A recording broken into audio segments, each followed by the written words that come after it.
Hello friends, आप सभी का स्वागत है नीवा पीसीएस पे। आज हम लोग बिहार एसएससी का जो सेट प्रैक्टिस स्टार्ट किए थे उसका सेट नंबर 2 करेंगे। इससे पहले एक सेट हम लोग कर चुके हैं। आप लोगों को पता है कि हम सब मिलकर जीके जीएस और करेंट से अपडेट कर सेट प्रैक्टिस करते हैं। यह जो सेट है वह खान सर के द्वारा प्रकाशित है। इसमें 7 PYQ सीरीज है और 20 सेट प्रैक्टिस है। टोटल 27 सेट इसमें है। आज हम लोग सेट 2 करेंगे। इसके बाद लगातार हम लोग 27 सेटों का एनालिसिस करेंगे, क्योंकि एग्ज़ाम भी नज़दीक है दोस्तों। तो प्रतिदिन एक सेट लगाते हैं तो हम लोगों को अच्छा स्कोर एग्ज़ाम में करने का मिल जाएगा। थोड़ा जूम कर लेते हैं, आप लोग को भी क्वेश्चन पढ़ने में आसानी होगी। पहला क्वेश्चन है कि सिंधु घाटी सभ्यता के अधिकतर मोहरें निर्मित थी। सिंधु घाटी सभ्यता में जो मोहर बनता था वह अधिकांश मोहर सिलखरी से बनता था। ऑप्शन डी बिल्कुल सही है। सिंधु घाटी सभ्यता की बात करें तो सिंधु घाटी सभ्यता में सबसे पहले हड़प्पा सभ्यता की खोज थी 1921 में। इसका खोज दयाराम साहनी के द्वारा किया गया था, तो इसे भी ध्यान रखिएगा। सिंधु घाटी सभ्यता को हड़प्पा सभ्यता कहा जाता है। विश्व की पहली नगरीय सभ्यता सिंधु घाटी सभ्यता है, जिसका कार्यकाल माना जाता है 2350 से 1750 BC। ध्यान रखिएगा। जैन धर्म के 23वें तीर्थंकर कौन थे? तो 23वें नंबर के तीर्थंकर पार्श्वनाथ थे। पहले तीर्थंकर ऋषभ देव थे और 24वें तीर्थंकर जो थे वह महावीर स्वामी थे। जैन धर्म के संस्थापक ऋषभ देव को माना जाता है दोस्तों, याद रखिएगा। भारत का बिस्मार्क निम्न में से किसे कहा जाता है? तो सरदार पटेल को भारत के बिस्मार्क के नाम से जाना जाता है। महात्मा गांधी को बापू के नाम से भी जाना जाता है। लाला लाजपत राय को शेर-ए-पंजाब या पंजाब केसरी के नाम से जाना जाता है। गोपाल कृष्ण गोखले महात्मा गांधी के राजनीतिक गुरु थे। इन्होंने 1905 में सर्वेंट ऑफ इंडिया सोसाइटी नामक पुस्तक का प्रकाशन किया था। नील की खेती से संबंधित आंदोलन कौन सा था? नील की खेती से जो संबंधित आंदोलन था वह था चंपारण सत्याग्रह। यह 1917 में हुआ था। बारदोली 1928 में हुआ था और दांडी मार्च 1930 में हुआ था और अहमदाबाद मिल मजदूर 1918 में हुआ था। तो दोस्तों सभी आंदोलन का डेट याद रखिएगा। निम्नलिखित में से कौन सी प्रेसिडेंसी शहर अंग्रेजों भारत में स्थापित किए थे? अंग्रेज के द्वारा भारत में 3 प्रेसिडेंसी स्थापित किया गया था।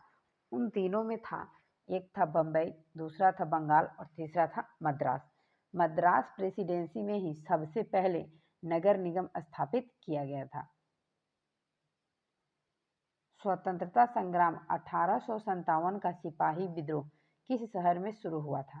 तो यह हुआ था मेरठ से। 1857 का जो विद्रोह था वह 10 मई 1857 को मेरठ से शुरू हुआ था।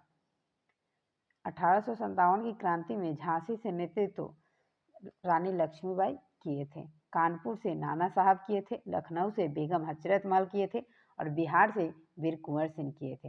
दोस्तों बिहार जरूर याद रखिएगा, क्योंकि बिहार का एग्जाम है तो बिहार स्पेशल रहेगा ही। 1857 की क्रांति के समय भारत का गवर्नर जनरल कौन था? तो लॉर्ड कैनिंग। लॉर्ड कैनिंग उस समय भारत के गवर्नर जनरल थे। लॉर्ड विलियम बेटिक के शासनकाल में 1829 में सती प्रथा का अंत हुआ था, तो इसको भी ध्यान रखिएगा। फ्रांस में आतंक का राज किसके शासनकाल को कहते हैं? यह रॉक्सपियर का जो शासनकाल था और फ्रांस में आतंक का राज के नाम से जाना जाता था। फ्रांस की जो क्रांति थी वह 1789 में थी।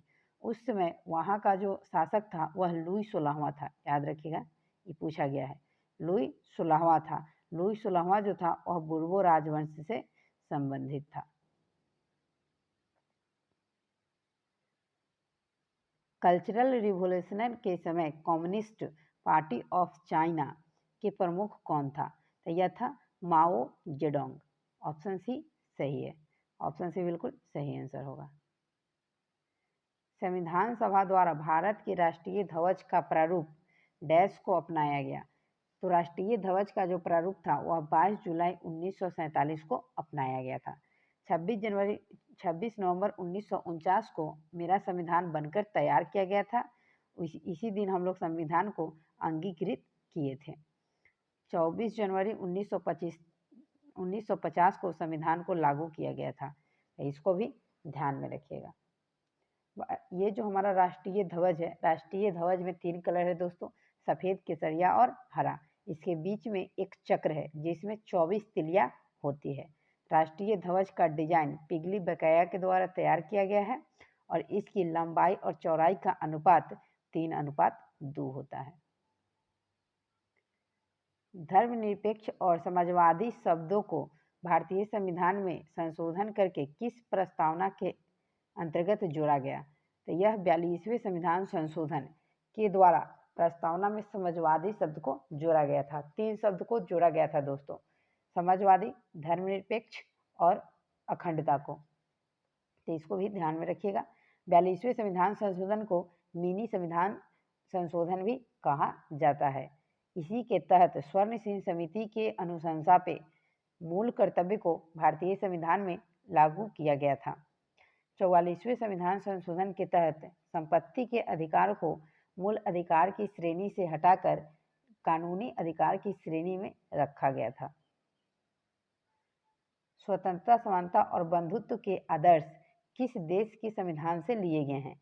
यह फ्रांस की क्रांति से लिया गया है। फ्रांस के संविधान से स्वतंत्रता, समानता और बंधुत्व। ब्रिटेन से दोस्तों नागरिकता लिया गया है। मौलिक अधिकार जो है हमारा अमेरिका के संविधान से लिया गया है।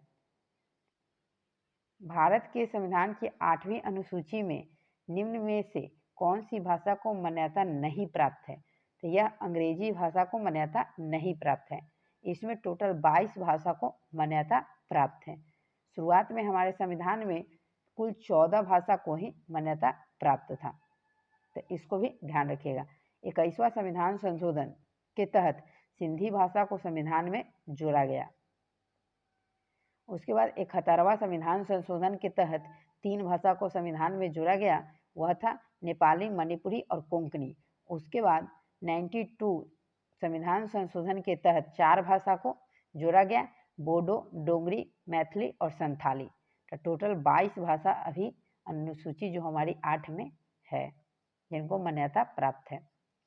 भारत के संविधान में मौलिक कर्तव्यों को किस वर्ष जोड़ा गया? यह 1976 में 42वें संविधान संशोधन के तहत जोड़ा गया था, स्वर्ण सिंह समिति के अनुशंसा पे। अगला क्वेश्चन है हम लोगों का, क्वेश्चन नंबर देख लीजिए। क्वेश्चन नंबर 15 है कि निम्नलिखित राज्यों में से किस राज्य में द्विसदनीय विधानमंडल नहीं है? तो द्विसदनीय विधानमंडल जो है वह तमिलनाडु में नहीं है। उत्तर प्रदेश है, महाराष्ट्र है, कर्नाटका है दोस्तों, बिहार है, ये सभी में टोटल है। राज्यसभा के अधिकतम सदस्य संख्या कितना है? तो यह 250 है। राज्यसभा के अधिकतम सदस्यों की संख्या 250 हो सकती है। राज्यसभा की चर्चा भारतीय संविधान के आर्टिकल 80 में है, तो याद रखिएगा अनुच्छेद 80 में है। राज्यसभा का जो एक है यह एक अस्थाई सदन है, इसका विघटन नहीं होता है। राज्यसभा के सदस्यों का कार्यकाल 6 वर्ष का होता है और राज्यसभा के सदस्य बनने के लिए न्यूनतम आयु 30 वर्ष होना चाहिए, तो इसको भी ध्यान रखिए। प्रति 2 वर्ष के अंतराल पर राज्यसभा के 1/3 सदस्यों का रिटायरमेंट होता है और 1/3 सदस्य फिर से इसमें भरे जाते हैं। पंचायती राज व्यवस्था कब संवैधानिक बनी थी? तो यह 1992 में बना था। 73वां संविधान संशोधन 1992, याद रखिएगा। 74वां संविधान संशोधन जो हुआ था वह नगर निगम से संबंधित था, नगर पालिका, और 73वां जो था वह पंचायती राज से संबंधित था।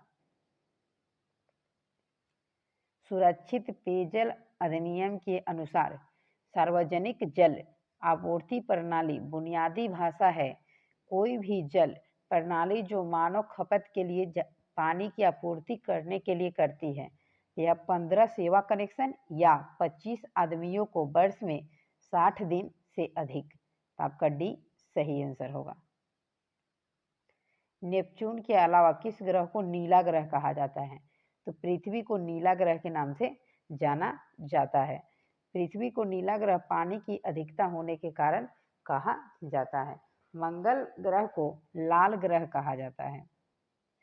और यह जो है आपका दोस्तों प्लूटो, तो याद रखिएगा कि प्लूटो को ग्रहों की श्रेणी से हटा दिया गया है, इसे बौना ग्रह की श्रेणी में रखा गया है। निम्नलिखित में से किसका सही मेल नहीं है? तो जो नहीं है उसको पहचानना है। तो ओसाका जापान सही है, लंकाशायर ब्रिटेन सही है, सेलम भारत सही है, बर्सिंघम फ्रांस ये गलत है दोस्तों। तो सही आंसर आपका डी हो जाएगा। वह गुण जिस कारण कोई पदार्थ वायुमंडल की नमी को सोख लेता है उसे क्या कहते हैं? तो उसको प्रसवेदन कहते हैं। निथारना क्या होता है दोस्तों? तो किसी द्रव में अशुद्धि जो मिल जाती है उसको जमा करना। जैसे पानी में बालू या कुछ मिल जाता है दोस्तों, तो उसको हम लोग थोड़ी देर के लिए छोड़ देते हैं, और जब बालू नीचे बैठ जाती है तो पानी को दूसरे कंटेनर या ग्लास में हम लोग उसको बदल लेते हैं, उसी को निथारना कहा जाता है। मुंबई हाई किससे संबंधित है? तो यह पेट्रोलियम से संबंधित है। मुंबई हाई, गोदावरी बेसिन, ये सब पेट्रोलियम से संबंधित है। स्वेज नहर भूमध्य सागर को जोड़ती है। स्वेज नहर जो है वह भूमध्य सागर को लाल सागर से जोड़ती है। विश्व की सबसे बड़ी झील जो है वह कैस्पियन सागर है। विश्व की सबसे बड़ी लवणीय झील की बात करें तो अमृत सागर है। नागा अर्जुन सागर परियोजना किस नदी पर बनी है? तो यह कृष्णा नदी पे है। नागा अर्जुन सागर परियोजना कृष्णा नदी पे है, ध्यान रखिएगा। मयूराक्षी परियोजना किस राज्य से संबंधित है? तो यह है पश्चिम बंगाल। मयूराक्षी परियोजना जो है वह पश्चिम बंगाल राज्य से संबंधित है। 27 नंबर क्वेश्चन है कि वनस्पति जो विषुवत रेखीय वनों से संबंधित नहीं है वह कौन सा है? तो यहाँ दिया है नहीं है, तो इन चारों में से 3 है दोस्तों और एक नहीं है, यह है अकेसिया। अकेसिया जो है वह वनस्पति विषुवत रेखीय वन से संबंधित नहीं है। अगला क्वेश्चन है आपका 28 नंबर, ऐसे बगान जहां बिक्री के लिए एक नगद फसल उगाई जाती है उसे क्या कहते हैं? तो उसे रोपण कृषि के नाम से जाना जाता है। झूम कृषि जो है दोस्तों वह पर्वतीय क्षेत्रों में काफ़ी प्रचलित है। निर्वाह कृषि वैसे कृषि को कहते हैं जो कृषि जीवन के निर्वाह के लिए, जीवन के जो दैनिक क्रियाकलाप के लिए जो पैसे होते हैं उसके वजह से जो खेती किया जाता है उसे जीवन निर्वाह कृषि कहा जाता है। निम्नलिखित में से दुनिया में किसका सबसे बड़ा उत्पादक और उपभोक्ता है? भारत जो है वह निम्नलिखित में से किसका सबसे बड़ा उत्पादक भी है और उपभोक्ता भी है? तो मक्का का सबसे बड़ा उत्पादक भी है और उपभोक्ता भी है। दुनिया का तीसरा सबसे अधिक जनसंख्या वाला देश कौन सा है? तो तीसरा सबसे अधिक जनसंख्या वाला देश संयुक्त राज्य अमेरिका है। 1 नंबर पर चाइना है दोस्तों 2011 की जनसंख्या के अनुसार। 2 नंबर पे भारत है आपका और 3 नंबर पे आपका यूएसए है। तो याद रखिएगा अमेरिका 3 नंबर पे है और भारत 2 नंबर पे है, 1 नंबर पे चाइना है। केंद्रीय सांख्यिकी संगठन सीएसओ का मुख्य कार्य क्या है? यह प्रति व्यक्ति आय या राष्ट्रीय आय के अनुमानों का संग्रह करना, यह सीएसओ का काम है। केंद्रीय सांख्यिकी संगठन, राष्ट्रीय आय क्या है दोस्तों? तो पूरे देश का जो आय होता है उसे राष्ट्रीय आय कहते हैं। भारत में पूंजी खाते की परिवर्तनीयता पर कौन सी समिति बनी थी? तो यह तारापोर समिति बना था, इसको ध्यान रखिएगा, तारापोर समिति। निम्नलिखित में से कौन सा मंडल उत्तर मध्य रेलवे का हिस्सा नहीं है? तो उत्तर मध्य रेलवे का जो हिस्सा है वह कोटा मंडल नहीं है, नहीं पूछा जा रहा है दोस्तों, तो कोटा मंडल जो है वह नहीं है। वह द्वीप जिस पर चार्ल्स डार्विन ने फिनिक्स पर जैव विकास के संदर्भ में अध्ययन किया था, यह है गालापेगोस द्वीप। ऑप्शन डी सही है। माजुली द्वीप जो है और विश्व की सबसे बड़ी नदी द्वीप है जो कि ब्रह्मपुत्र नदी में है, याद रखिएगा। विश्व उपभोक्ता दिवस कब मनाया जाता है? तो यह 15 मार्च को विश्व उपभोक्ता दिवस मनाया जाता है। महाराष्ट्र के पोला त्योहार में किस जानवर की पूजा की जाती है? तो यह बैलों की पूजा की जाती है। महाराष्ट्र में पोला त्योहार, ये स्टैटिक में याद रखिएगा कि पोला त्योहार कहाँ मनाया जाता है, तो महाराष्ट्र में मनाया जाता है और इसमें बैलों की पूजा किया जाता है। लार्वा के कुछ उग्र परिवर्तनों द्वारा वयस्क बदलने की प्रक्रिया क्या कहलाती है? यह कयांतरण कहलाता है। प्रोटीन संश्लेषण होता है, प्रोटीन का जो संश्लेषण है वह राइबोसोम में होता है, इसीलिए राइबोसोम को प्रोटीन निर्माण की फैक्ट्री कहा जाता है। माइटोकॉन्ड्रिया को कोशिका का ऊर्जा गृह कहा जाता है और कोशिका भित्ति जो है वह सेलुलोज की बनी होती है, ध्यान रखिएगा। और कोशिका भित्ति सिर्फ पादप कोशिका में पाया जाता है, यह जंतु कोशिका में नहीं पाया जाता है। इंडोप्लाज्मिक रेटिकुलम, इसको हिंदी में अंतःप्रद्रव्य जालिका कहते हैं। यह दो प्रकार के होता है, एक होता है स्मूथ जिसे हम लोग चिकना कहते हैं और एक होता है रफ जिसे हम लोग खुरदरी कहते हैं। स्मूथ जो है उस पे वसा का निर्माण होता है और रफ जो है उसमें प्रोटीन का निर्माण होता है। मानव हड्डी, नेक्स्ट क्वेश्चन है 30 नंबर आपका, कि हड्डी और पेशी को जोड़ता है। तो हड्डी और पेशी को जोड़ने का जो काम है वह आपका कंडरा के द्वारा किया जाता है जिसे हम लोग टेंडन कहते हैं। टेंडन। लिगामेंट जो है वह हड्डी को हड्डी से जोड़ता है। मानव पित्त जो एक पीले हरे रंग का तरल है, इसकी प्रकृति क्या है? तो यह जो है क्षारीय होता है। मानव का जो पित्त है वह क्षारीय होता है, इसलिए कभी कभी देखिएगा दोस्तों, जो पित्त होता है वह क्षारीय अजीब टाइप का आपका कभी आता है, ढकार करता है, कंठ जलने लगता है, तो वह क्षारीय प्रकृति का होता है। अगर किसी भी द्रव का पीएच मान 7 से अगर ऊपर है तो वह क्षारीय होगा और 7 से कम है तो वह अम्लीय होगा, और जिसका पीएच मान 7 होता है वह उदासीन होता है, जैसे जल का पीएच मान 7 होता है। रक्त परिवहन तंत्र की व्याख्या किसने किया था? यह विलियम हार्वे के द्वारा किया गया था, रक्त परिसंचरण तंत्र की व्याख्या। मानव खोपड़ी में मध्य कान के अलावा कुल हड्डियां होती है, यह 22 हड्डी होती है। मानव खोपड़ी में मध्य कान को अगर छोड़ दिया जाए तो टोटल 22 हड्डी होती है। अगला क्वेश्चन है दोस्तों, ज़्यादा डिस्क्रिप्शन नहीं कर रहे हैं, नहीं तो दोस्तों वीडियो काफ़ी लंबा 1 घंटा का हो जाएगा। अगला क्वेश्चन है आपका कि निम्नलिखित में से कौन सा हार्मोन आपातकाल हार्मोन है? आपातकाल जो हार्मोन है वह एड्रेलिन है। एड्रेलिन हार्मोन को आपातकाल हार्मोन्स कहा जाता है। थायरोक्सिन हार्मोन्स जो है यह आयोडीन का संश्लेषण करता है। ट्रिपल एंटीजन किन 3 रोगों से बचाता है? तो यह डीडीटी 3 रोगों से बचाता है, काली खांसी, टिटनस और डिप्थीरिया। तो इसको ध्यान रखिएगा, 3, ऑप्शन डी सही है। वह गैस जिसके कारण भोपाल गैस दुर्घटना हुई थी, मिथाइल आइसोसाइनाइड, ऑप्शन डी सही है। मिथाइल आइसोसाइनाइड के रिसाव के कारण ही भोपाल त्रासदी कांड हुआ था। यह दिसंबर 1900, याद रखिएगा 2 से 3 दिसंबर 1984 में हुआ था। यह इस जो घटना हुआ था उसमें यूनियन कार्बाइड फैक्ट्री का नाम था। फैक्ट्री का नाम भी पूछा गया है, याद रखिएगा यूनियन कार्बाइड फैक्ट्री। इनमें से कौन सी मौलिक इकाई नहीं है? मौलिक इकाई जो है क्यूबिक मीटर नहीं है।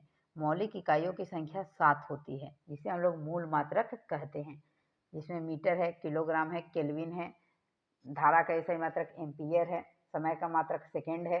ये सब याद रखिएगा। 7 होता है मूल मात्रकों की संख्या। पदार्थ का परिमाण का एसआई मात्रक मोल होता है। निम्नलिखित में सदिश राशि कौन है? सदिश को पहचानना है, तो वेग जो है वह सदिश राशि है। द्रव्यमान, समय और लंबाई अदिश राशि है। जिस राशि में परिमाण और दिशा दोनों होता है उसे सदिश राशि कहते हैं, और जिसमें सिर्फ परिमाण होता है, दिशा नहीं होता है, उसे अदिश राशि कहते हैं। सदिश जो है वह बीजगणित के योगफल का नियम का पालन नहीं करता है, जबकि अदिश जो है वह बीजगणित के गुणनफल या योगफल के नियम का पालन करता है। निम्नलिखित में से किस वस्तु का जड़त्व अधिकतम होगा? जिस वस्तु का द्रव्यमान जितना ज्यादा होगा उसका जड़त्व उतना ही अधिक होगा। यह न्यूटन के प्रथम गति नियम से प्राप्त होता है। तो एक रेलगाड़ी जो है उसका कह सकते हैं जड़त्व अधिक होगा। यदि एक वस्तु पर 60 न्यूटन का बल आरोपित होता है और वस्तु 10 मीटर विस्थापित होता है तो कार्य कितना होगा? W बराबर फॉर्मूला होता है वर्क बराबर एफ एस कॉस थीटा। तो कॉस 90 हो जाएगा, कॉस 90 का वैल्यू 1 होता है। एफ यानी फोर्स होता है 60 न्यूटन लग रहा है और एस आपका 10 मीटर विस्थापित हो रहा है। तो 60 गुने 10 कितना होगा? 600। और यहाँ देख लीजिए न्यूटन, तो ये न्यूटन हो जाएगा और ये मीटर होगा। न्यूटन मीटर बराबर जूल होता है। कार्य कैसे मतलब जूल होता है, तो 600 जूल सही आंसर होगा। यातायात सिग्नलों में लाल बत्ती का प्रयोग किया जाता है क्योंकि लाल बत्ती का प्रयोग क्यों किया जाता है? कभी भी सिग्नल में यातायात में लाल रंग का ही प्रयोग किया जाता है क्योंकि इसका तरंगदैर्घ्य अधिक होता है और यह लंबी दूरी से देखी जा सकती है। ऑप्शन सी सही है। फ़ारेनहाइट में जल का क्वथनांक कितना होता है? क्वथनांक के मतलब होता है दोस्तों बॉइलिंग पॉइंट, जिस पर पानी खौलता है। तो फ़ारेनहाइट में जल का क्वथनांक 212 डिग्री फ़ारेनहाइट होता है। 32 फ़ारेनहाइट से 212 फ़ारेनहाइट होता है। फ़ारेनहाइट का स्केल का याद रखिएगा। तो 32 डिग्री जो है वह जल का आपका हिमांक बिंदु हो जाएगा और 212 डिग्री क्वथनांक बिंदु होगा। मानव शरीर में अगर बात करें तो फ़ारेनहाइट में 98.4 डिग्री फ़ारेनहाइट मानव शरीर का तापमान होता है। विभिन्न रंगों के समूह को क्या कहते हैं? विभिन्न रंगों के समूह वर्णपट्टी कहा जाता है। ऑप्शन ए सही है। प्रकाश का परावर्तन क्या है दोस्तों? तो याद रखिएगा कि जब कोई प्रकाश किसी चिकनी सतह से टकराकर पुनः उसी पथ पे वापस लौट जाता है तो उसे प्रकाश का परावर्तन कहते हैं। प्रकाश के परावर्तन के कुल 2 नियम होते हैं। पहला नियम है कि आपतन कोण परावर्तन कोण के बराबर होता है और दूसरा नियम है कि आपतन कोण, परावर्तन कोण तथा आपतित बिंदु पर डाला गया जो अभिलंब है वह तीनों एक ही समतल में होता है। प्रत्यावर्ती धारा में क्या होता है दोस्तों? तो इसमें धारा की दिशा और मान दोनों बदलता है। दिष्ट धारा में नहीं बदलता है, जबकि प्रत्यावर्ती धारा में धारा की दिशा और धारा का मान दोनों बदलता है। ऑप्शन सी सही है। पल्सर होते हैं, पल्सर क्या है? तो यह तेजी से घूमने वाले न्यूट्रॉन तारे हैं। ऑप्शन सी सही है। पल्सर जो है वह तेजी से घूमने वाले न्यूट्रॉन तारे होते हैं। पल्सर और एक क्वेसर भी होता है दोस्तों। पल्सर और क्वेसर दोनों तेजी से घूमने वाले न्यूट्रॉन तारे हैं। अगला क्वेश्चन है कैथोड किरण ट्यूब किसका भाग है? कैथोड किरण जो है वह टेलीविजन सेट का भाग है। ऑप्शन सी सही है। कैथोड किरण ट्यूब टेलीविजन का सेट का भाग है। परमाणु 56 नंबर में है कि परमाणु के केंद्रक के चारों ओर वृत्ताकार पथ में इलेक्ट्रॉन बिना खोए ऊर्जा खोए घूमते हैं। यह किस वैज्ञानिक के द्वारा बताया गया था? यह नील्स बोर के द्वारा बताया गया था। जे थॉमसन जो थे वह प्रोटॉन के खोज किए थे। ये याद रखिए, इलेक्ट्रॉन के खोज इलेक्ट्रॉन के खोज जे थॉमसन किए थे। जेम्स चैडविक न्यूट्रॉन के खोज किए थे और रदरफोर्ड या गोल्डस्टीन दोनों ऑप्शन के अकॉर्डिंग देख लीजिएगा दोस्तों, प्रोटॉन का खोज किए थे। और रोजेंटन जो थे वह एक्सरे के खोज किए थे। अगला क्वेश्चन है 57 नंबर में आपका कि निम्न में से कौन सा सापेक्ष साइज को स्पष्ट दिखाता है? तो लिथियम, सोडियम और पोटेशियम। ऑप्शन ए सही है। 58 नंबर में है कि सभी अम्लों का साझा तत्व क्या है? हाइड्रोजन ऐसा तत्व है जो सभी अम्लों में मौजूद होता है। सभी अम्लों का जो कॉमन तत्व है वह हाइड्रोजन है। नाइट्रोजन जो है यह हमारे वायुमंडल में सबसे अधिक मात्रा में पाए जाने वाला गैस है 78%। ऑक्सीजन जो है वह 20.9 यानी लगभग 21% वायुमंडल में पाया जाता है। हाइड्रोजन जो गैस है दोस्तों, इसको हाइड्रोजन तत्व को आवारा तत्व के नाम से भी जाना जाता है। सोने और मोली सोने और मोलिब्डेनम सतह पर NH3 का अपघटन अभिक्रिया के लिए एक उदाहरण है। यह शून्य क्रम की उदाहरण है। अगला क्वेश्चन है आपका कि ग्लूकोज का ऑक्सीकरण है। ग्लूकोज का जो ऑक्सीकरण होता है उसमें ऊष्माक्षेपी प्रक्रम होता है, उसमें ऊष्मा निकलता है। वैसी अभिक्रिया जिसमें ऊष्मा बाहर निकलती है उसे ऊष्माक्षेपी कहते हैं, और वैसी अभिक्रिया जिसमें ऊष्मा का अवशोषण होता है, बाहर से ऊष्मा उसमें ऑब्जर्व किया जाता है, तो उसे ऊष्माशोषी प्रक्रम कहा जाता है। तो आपका सही आंसर ये होगा, ग्लूकोज का ऑक्सीकरण जो है ऊष्माक्षेपी प्रक्रिया है। रासायनिक परिवर्तन के साथ होते हैं। जब रासायनिक परिवर्तन होता है तो नए पदार्थ का निर्माण होता है, निकाय की एंथैल्पी में परिवर्तन होता है, पदार्थ के रासायनिक गुण में भी परिवर्तन होता है, नए पदार्थ का निर्माण होता है, तो उपयुक्त सभी होगा। आपका आंसर डी हो जाएगा, उपयुक्त सभी। मिश्र धातु में डैश के सापेक्ष अनुपात को बढ़ाने की प्रक्रिया पैटिसंस कहा जाता है। पैटिसंस प्रक्रिया कहलाता है। तो यह चांदी के सापेक्ष अनुपात को बढ़ाने की प्रक्रिया पैटिसंस प्रक्रिया कहलाती है। परमाणु ऊर्जा पैदा करने के लिए किस खनिज का उपयोग किया जाता है? तो यूरेनियम 235 का उपयोग परमाणु में ऊर्जा उत्पन्न करने के लिए किया जाता है। मानव शरीर में निम्न में से क्या ल्यूकीमिया से प्रभावित होता है? तो यह रक्त प्रभावित होता है। व्हाइट ब्लड कार्बोसेल्स WBC ल्यूकीमिया से प्रभावित होता है। इसे ब्लड कैंसर के नाम से भी जानते हैं। सुपरसोनिक विमान किसको हानि पहुंचाता है? तो सुपरसोनिक जो विमान होता है वह आयन मंडल को हानि पहुंचाता है। तो इसका भी याद रखिएगा, आयन मंडल।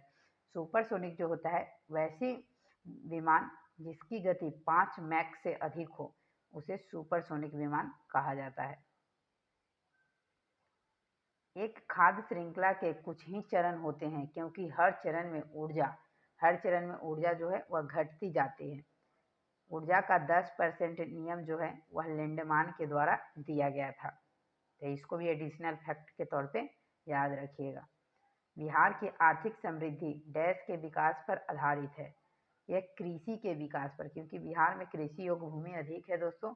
बिहार का जो आर्थिक विकास है वह कृषि कार्य के विकास पे ही आधारित है। जितना ज़्यादा कृषि कार्य विकसित होगा बिहार की अर्थव्यवस्था आर्थिक समृद्धि उतना ही विकसित होगा। बिहार के अधिकांश भाग आच्छादित है। यह कछारी मिट्टी से, जिसे जलोढ़ मिट्टी के नाम से भी जानते हैं। बिहार का अधिकांश भाग जो है वह कछारी मिट्टी से आच्छादित है। लेटराइट मिट्टी जो है दोस्तों, ये इसमें लेटराइट मिट्टी में दोस्तों काजू की खेती के लिए फेमस होता है। और काली मिट्टी जो है इसे हम लोग रेगुर मिट्टी के नाम से जानते हैं। यह कपास की खेती करने के लिए काफ़ी फेमस होता है, इसलिए इसे कपासी मृदा भी कहा जाता है। हाल ही में किस राज्य सरकार ने नमो तस्करी महासम्मान योजना शुरू किया है? यह महाराष्ट्र सरकार के द्वारा नमो तस्करी योजना शुरू किया गया था। 70 नंबर क्वेश्चन है कि किस रेलवे जोन ने शहीदों के नाम पर ट्रेनों के इंजनों का नामकरण किया है? तो ट्रेन के इंजन का जो नामकरण है वह उत्तर रेलवे के द्वारा किया गया है। 71 नंबर में है केंद्रीय भारतीय भाषा संस्थान CIIL इनमें से किस भारतीय राज्य में स्थित है? तो यह कर्नाटक के मैसूर में स्थित है। याद रखिएगा, मैसूर कर्नाटक में। 72 नंबर क्वेश्चन है आपका। टोटल 85 क्वेश्चन है दोस्तों जीके जीएस का। यह सेट जो है वह खान सर के द्वारा निकाला गया है। जी गुरुत्वाकर्षण का मान r त्रिज्या के मान के अनुसार बदलता है। किसी छात्र को जी का मान कहाँ पर न्यूनतम प्राप्त होगा? तब भूमध्य रेखा पर जी का मान न्यूनतम प्राप्त होगा और ध्रुव पर अधिकतम प्राप्त होता है। तो याद रखिएगा कि मैक्सिमम जो है वह ध्रुव पर होता है और मिनिमम जो है वह भूमध्य रेखा पर होता है। गुरुत्वीय त्वरण जी का जो छोटी जी है इसका मान 9.8 मीटर प्रति सेकंड स्क्वायर होता है। अगला क्वेश्चन है, इनमें से कौन सा सुधार आंदोलन वर्ष 1829 में लॉर्ड विलियम बेटिक के कार्यकाल के दौरान हुआ था। यह सती प्रथा का प्रतिषेध हुआ था। सती प्रथा का प्रतिषेध विलियम बेटिक के शासनकाल में 1829 में। यह राजा राममोहन राय के सहयोग से हुआ था। उनका भी नाम ध्यान रखना है। इनमें से किस खिलाड़ी ने आईसीसी क्रिकेट विश्व कप 2019 में प्लेयर ऑफ द टूर्नामेंट का पुरस्कार जीता था? यह थे न्यूजीलैंड के खिलाड़ी Kane Williamson. Option A. Bharat का पहला परमाणु विस्फोटक स्थल पोखरण किस राज्य में स्थित है? तो यह है आपका पोखरण राजस्थान में। याद रखिएगा, यह 1974 में भारत के पहला जो है वह परमाणु परीक्षण किया गया था और दूसरा 1992 में हुआ था। इसे स्माइलिंग बुद्धा नाम दिया गया था। याद रखिएगा, स्माइलिंग बुद्धा। और दूसरा का जो कोड था वह विजय शक्ति। याद रखिएगा, ऑपरेशन शक्ति। भारतीय लोगों के लिए अपेक्षाकृत 76 नंबर क्वेश्चन है। भारतीय लोगों के लिए अपेक्षाकृत अधिक स्वतंत्रता की मांग करने हेतु स्वराज पार्टी की स्थापना की गई थी। गया में स्वराज पार्टी का गठन कब हुआ था? यह 1923 में हुआ था और इसकी स्थापना, स्वराज पार्टी की स्थापना लाला लाजपत राय और CR दास के द्वारा किया गया था। पानीपत की तीसरी लड़ाई कब हुई थी? यह 1761 में हुआ था। पानीपत की तीसरी लड़ाई 1761 में हुआ था। पहली लड़ाई 1526 में इब्राहिम लोदी और बाबर के बीच हुआ था। अगला क्वेश्चन है कि 1987 में किस संवैधानिक संशोधन अधिनियम के तहत गोवा को विधानसभा युक्त पूर्ण राज्य बनाया गया था और दमन और दीव को केंद्र शासित प्रदेश बनाया गया था? यह था आपका 56वां संविधान संशोधन 1987। याद रखिएगा, ऑप्शन ए सही है। 2020 में वैश्विक भुखमरी सूचकांक ग्लोबल हंगर इंडेक्स जो है उसमें 2020 में भारत के स्थान कौन सा था? तो यह था आपका 194। अभी वर्तमान में 105वें स्थान पे है। अंतर्राष्ट्रीय साक्षरता दिवस कब मनाया जाता है? यह 8 सितंबर को अंतर्राष्ट्रीय साक्षरता दिवस मनाया जाता है। 14 सितंबर को राष्ट्रीय हिंदी दिवस मनाया जाता है। 14 सितंबर 1949 को हिंदी को भारत का राजकीय भाषा की संज्ञा मिला था। किस देश को जोगियों का देश हर्मिट किंगडम के नाम से जाना जाता है? हर्मिट किंगडम के नाम से उत्तरी कोरिया को जाना जाता है। ऑप्शन ए सही है, उत्तरी कोरिया। अगला क्वेश्चन है कि डैश को पेरिस समझौते को संयुक्त राष्ट्र के न्यूयॉर्क स्थित मुख्यालय में पृथ्वी दिवस के अवसर पर हस्ताक्षर के लिए रखा गया था। तो यह हस्ताक्षर के लिए कब रखा गया था दोस्तों? यह रखा गया था 22 अप्रैल 2016 को। इसलिए 22 अप्रैल को याद रखिएगा कि पृथ्वी दिवस भी मनाया जाता है। 22 मार्च को दोस्तों बिहार दिवस या जल दिवस मनाया जाता है और 22 मई को जैव विविधता दिवस मनाया जाता है। तो मार्च, अप्रैल, मई तीनों कंटिन्यू याद रखिएगा। ब्रह्मपुत्र उन प्रमुख नदियों में से एक है जो कई सहायक नदियों के साथ देश में प्रवाह होती है। निम्नलिखित में से कौन ब्रह्मपुत्र की सहायक नदी नहीं है? दोस्तों याद रखिएगा, नहीं है। तो ये जो है तमसा नदी जो है वह ब्रह्मपुत्र की सहायक नदी नहीं है। डेनमार्क की संसद का नाम क्या है? डेनमार्क की जो संसद है उसे स्टैटिक गेट कहा जाता है। याद रखिए। ग्रीष्मकालीन ओलंपिक 2024 का आयोजन किस शहर में किया जाएगा? तो यह होगा 2024 का, तो दोस्तों हो गया यह पेरिस ओलंपिक। और 2028 में जो ओलंपिक होगा वह अमेरिका में होगा। ग्लासगो, याद रखिएगा, अमेरिका में होगा। इस ओलंपिक में क्रिकेट को भी शामिल किया जाएगा और यह T20 फॉर्मेट में होगा क्रिकेट। इसमें 6 मेल टीम भाग लेगा और 6 फीमेल टीम भी भाग लेगा। तो इसको भी याद रखना है।